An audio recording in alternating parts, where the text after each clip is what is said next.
Ursibel, fils de la grande ours, livre 1.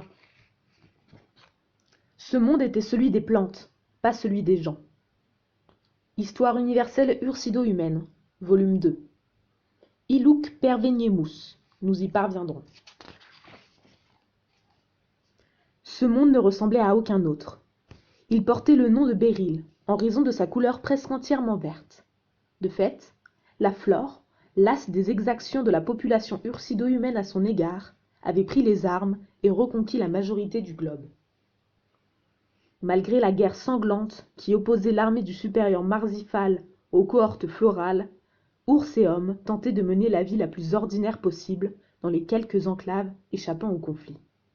Ils travaillaient, étaient coincés dans les embouteillages, faisaient leurs courses au marché et s'endormaient devant la télévision. À l'heure où commence cette histoire, la civilisation ursido-humaine semblait vivre ses derniers instants sur Béryl. Mais un mince espoir subsistait. Les textes sacrés de la religion éléiste, opprimés par les Marzifaliens, évoquaient un salut possible sur la distante planète Terre.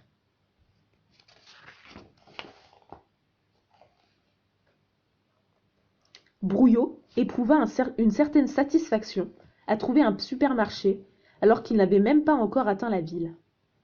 Autour de lui, des humains et des ours équipés de caddies et de cabas vides marchaient sur la voie boueuse menant vers la porte du magasin. L'entrée était gardée par un vigile en la personne d'un piment rondouillard constitué d'un feuillage épais où s'incrustait une bouche ainsi que 2 yeux sombres. Une paire de branches ligneuses, articulées comme des jambes, soutenaient l'ensemble, et les tiges souples qui lui servaient de bras restaient croisées, lui assurant une allure virile. Brouillot s'empara d'un caddie et se fraya un passage dans l'attroupement de gens pressés devant la porte.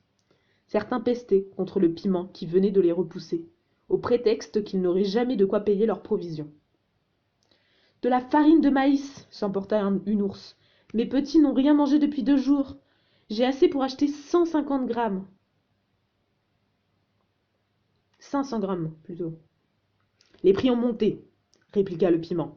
« Tu n'aurais même pas de quoi te payer des fans de carottes. »« Vous n'avez pas honte d'empêcher cette ours d'acheter de la farine ?» renchérit un homme aux joues creuses. « Elle doit nourrir sa famille, comme nous autres. » Brouillot joua de ses coudes frêles mais puissants et parvint finalement à se présenter devant la porte. « Voici largement de quoi remplir mon caddie, » claironna-t-il en brandissant une bourse renflée.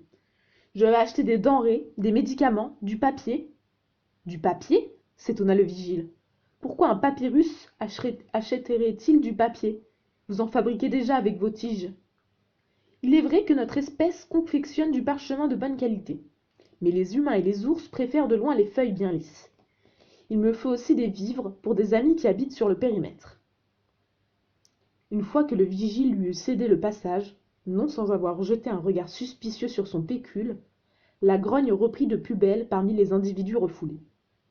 Un ours adressa une patte hérissée de griffes au vigile. « Ce magasin était à nous il y a encore quelques jours. Pourquoi nous interdire maintenant l'accès aux produits alimentaires de base? Laissez-nous rentrer !»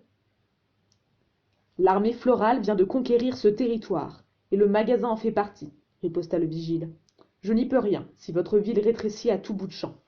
Et le nouveau directeur a été clair. Pas d'entrée pour les bourses vides. » Brouillot avait à peine franchi le seuil du supermarché qu'il fit volte-face.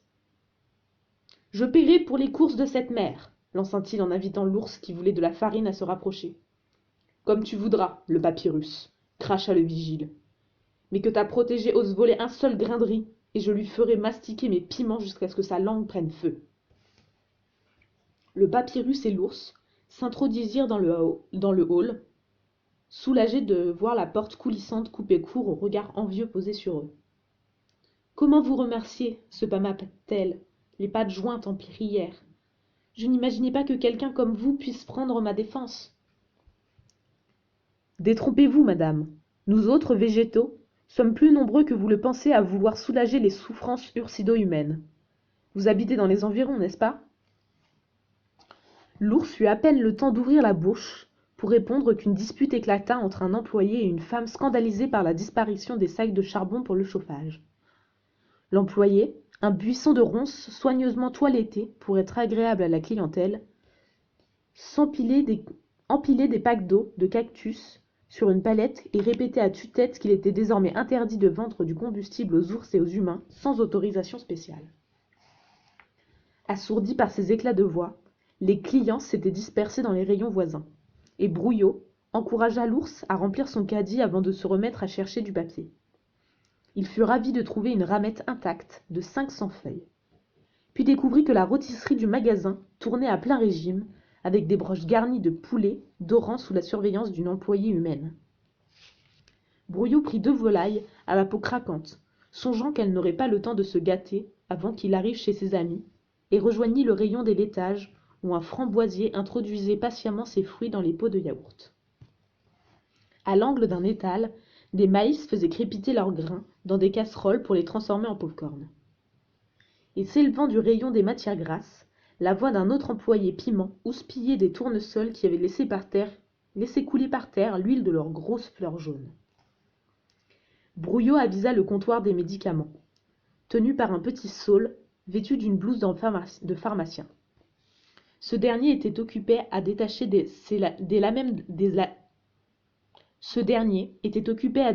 lamelles de sa propre écorce pour les immerger dans une casserole d'eau d'un réchaud à gaz faisait bouillir. « Connaissez-vous l'aspirine, chère Fenouil ?»« Mettez donc des lunettes, se vexa Brouillot. Je suis un papyrus, pas un fenouil. »« Aspirine, avez-vous dit ? Qu'est-ce donc ? » Mes écorces distillent un antidouleur efficace quand on les met dans l'eau bouillante. Ça fluidifie le sang des ours et des humains et fait baisser leur fièvre.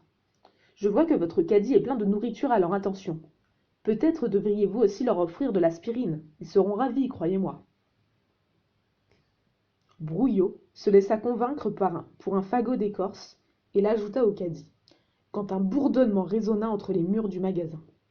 Bien qu'entrecoupé par le tapage publicitaire d'un houblon pour une bière aromatisée avec ses propres fleurs, le bruit s'intensifia jusqu'à ressembler au rugissement caractéristique d'un raid aérien. « Les torchiers !» hurla quelqu'un. « On nous bombarde !» Brouillot chercha en vain l'ours des yeux avant de se hâter vers la caisse tenue par d'aimables arbrisseaux manifestement terrorisés. Derrière eux, les clients se bousculaient dans les allées, renversant les gondoles à grand fracas. Un pan de plafond s'effondra dans un bruit assourdissant, en même temps que des fumées brûlantes saturaient l'air. Certains employés végétaux, changés en torches, aggravèrent le désordre en propageant le feu dans le rayon des alcools.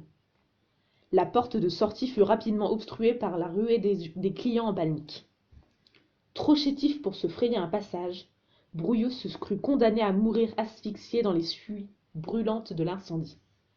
Mais ses yeux larmoyants repérèrent une vieille femme qui venait de perdre l'équilibre, créant une trouée dans la masse de corps qui se pressait vers la sortie.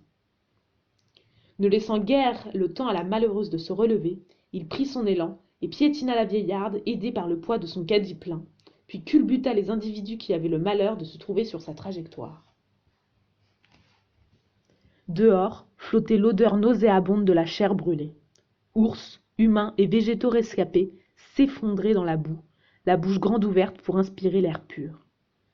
Bien qu'étourdi par la poursuite des bombardements, Brouillot se ressaisit et profita de l'occasion pour déguerpir sans payer, faisant buter les roues de son caddie contre les débris du quartier détruit. Épuisé, il s'arrêta à bonne distance du supermarché en flammes et reprit haleine, assis sur la boîte aux lettres renversée d'une maison en ruine. Les derniers éclats des bombes incendiaires lui parvinrent atténués, quand à la faveur du vent, la chape de brume jaunâtre surplombant la ville lui apparut au faîte des grands arbres, tout juste réveillés par le chaos des avions torchiers. C'était le signe qu'il n'était plus très loin du périmètre. Revigoré, Brouillot saisit son caddie et pensa à Ursibelle. Lui et sa famille allaient sûrement apprécier l'aspirine et tout le reste.